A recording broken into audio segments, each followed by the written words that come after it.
Thank you, Mr. Chairman, distinguished members of the Finance Committee. I appreciate the opportunity to testify before you today on these two pieces of legislation. As you know, these are extraordinary times. We are experiencing the most serious economic crisis since the Great Depression. And I understand the enormous challenges that you and other members of the General Assembly face in trying to balance many interests. We at the local level are faced with the same challenges. But there's nothing like a crisis to bring things into focus and cause new and better thinking. At the local level, we're charged with protecting the level and quality of services to our constituents and at the same time prevent additional financial burdens from being imposed on the families who live in the neighborhoods of our cities. My responsibility is to protect the residents of my city from the crushing burden of increased property taxes, and this effort is focused on three areas: reducing the costs of government, earning concessions from our employees, and generating revenues outside the traditional property taxes. I'm asking departments to do more with less, cutting jobs and spending. I'm asking our unions to do their part by agreeing to a wage freeze, increases in their health care co-shares, pension reform, and other cost-saving measures. For all management employees, I've imposed furloughs, higher health care co-shares, cut vacation pay, instituted a wage freeze, and more. I take my responsibility to control spending seriously. In every year that I've been mayor of Providence, our budget increases have been less than the increases in spending in state government, the federal government, and the Consumer Price Index. And I will continue to aggressively pursue significant structural cost-saving measures throughout city government. However, these efforts alone will not protect residents of most of our cities and towns from facing an increased property tax burden. I'm here today to ask you to enact legislation that will provide local governments with the ability to ensure that large tax-exempt institutions, and that is any institution that owns more than $20 million in real estate, pay their fair share to their host communities. In Providence, this is limited to the 4 private colleges and the 4 large hospitals. For many years, Rhode Island has wrestled with the question of what responsibility our large tax-exempt institutions have in supporting their local community. As you know, under current state law, they are not required to pay sales tax or local property taxes. And let me be very clear at the outset. I understand fully the tremendous value of our institutions of higher learning and our great healthcare facilities. They add to the vibrancy of our city and state and are critical to the quality of life we enjoy. Without question, we would be a very different and much less spectacular city without Brown University, the Rhode Island School of Design, Providence College, Rhode Island Hospital, and the other large institutions. In addition, I recognize that the universities and hospitals are key engines in our state and local economy and 2 of the fastest growing sectors. There is universal agreement, even among the institutions, that they owe something, that they are part of their communities, and every member of a community has an obligation to contribute. The only question is what is the proper level of contribution and the system for making the calculation.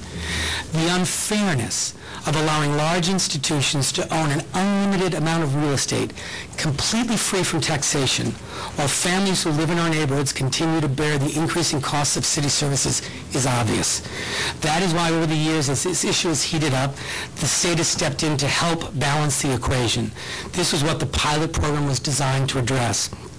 This framework is, of course, the best answer, returning to local communities what they would receive if tax-exempt properties paid taxes, so that the interests of the state, local government, and the institutions are aligned. General revenue sharing was also designed to help offset these imbalances. But there have been 3 major forces at work that have thrown this equation seriously out of balance. First is the downturn in the economy that has required everyone to do more to get our cities and towns and our state through this economic crisis. The second is that these institutions have been expanding rapidly. Much more property has been taken off the tax rolls. When the tax exemption at issue here were conceived, these institutions represented either a single building or a very limited area. Things are obviously very different now.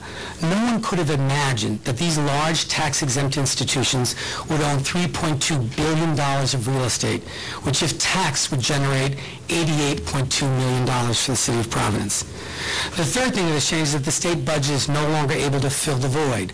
Pilot has never been fully funded and has been seriously underfunded for several years, and now the General Assembly has eliminated general revenue sharing altogether. So let me convert those facts into numbers for the city of Providence. Today in Providence, nearly 40% of all appraised property is tax exempt. The major colleges, universities, and hospitals own $3.2 billion worth of real estate in Providence, all of it exempt from taxation. Brown University has an annual budget that is larger than the city of Providence's budget. Lifespan's budget is more than twice the size of the city's entire budget. Revenue to Providence from these large institutions through various agreements makes up less than 1% of our annual budget. Less than 1%. Meanwhile, Providence has seen its state pilot payment decline over the years, and of course the elimination of the remaining general revenue sharing means a loss of an additional $6 million this year.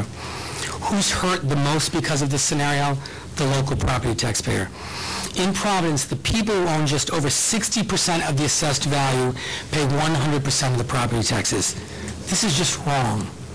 Even though these institutions do not contribute to the tax base of our city, professors and students and hospital employees are still driving on city roads, enjoying our city parks, and benefiting from police, fire, and emergency services. And who's paying for these services? The local property taxpayers. And it's not just Providence. It's Newport and Smithfield and Rourke and any city or town with a large institutional presence that faces this imbalance. It's reached a point of serious unfairness to the local taxpayer. As elected officials, I believe it's our job to respond to this and ensure that everyone pays their fair share. I recognize that these large tax-exempt institutions are not the only source of the heavy burden of local taxpayers, and I am no way singling out these institutions. There is also work to do with our public unions, and I have been pressing hard for fairness there too. Some have argued that this legislation targets or is going after certain groups or institutions. Requiring everyone to pay their fair share and assessing impact fees or imposing assessments to accomplish this represents a shared sense of responsibility to a community that you're a part of. This is no more targeting than it is requiring developers to pay fees associated with a new development or asking residents to pay their annual property taxes. It's easy to pit groups against each other, to say we're going after this group or targeting that one. But I know I speak for all of us in saying we're not fighting against anyone. We're fighting to protect local property taxpayers who are already overburdened. Others have argued that students are important consumers who spend lots of money in their host cities and do substantial volunteer work. This is true and will continue to be true, but so do residents and taxpayers of the host communities, and in addition, residents pay property taxes for services they receive. The good news is we have an opportunity to help them in a very fair way, and that's fair to everyone, and that's what this legislation is all about. First, it's enabling legislation as opposed to a mandate. It may be used to a greater or lesser degree as the city or town finds necessary. Second, it upholds the tradition of recognizing the unique contributions these institutions make to our society. The maximum they could pay under the legislation is 25% of their assessed value, still a 75% exemption, and this could only apply to a very large institution with over $20 million in real estate. Third, the memorandum of understanding we have in Providence with the institutions contemplated this possibility and becomes void if this is enacted. So this would represent a replacement, not an addition. And finally, it's a way for the state to uphold its traditional role of helping to bring balance back to the equation and to protect local property taxpayers without spending additional funds. I want to end with just two quick stories. The first illustrates the great benefit our institutions provide to our culture and our economy. At the initiative of Dr. Josiah Rich, who is affiliated with both Brown University and Lifespan, I joined a coalition that will advocate to help people better understand the disease of addiction and help them get treatment. We applied for and secured a grant from the Soros Foundation of $600,000 to do this work. It will save lives and healthcare costs for all of us. This has real value, and it's a good example of why these institutions continue to deserve deep subsidies. The other is a story from someone who recently came to my office in search of help. This was a senior who has lived in Providence her entire life. She explained that she desperately wants to remain in her house and is barely holding on. Any increase in her property taxes will make this impossible. She may well be forced to move out of her home where she lived for decades because others are not paying their fair share.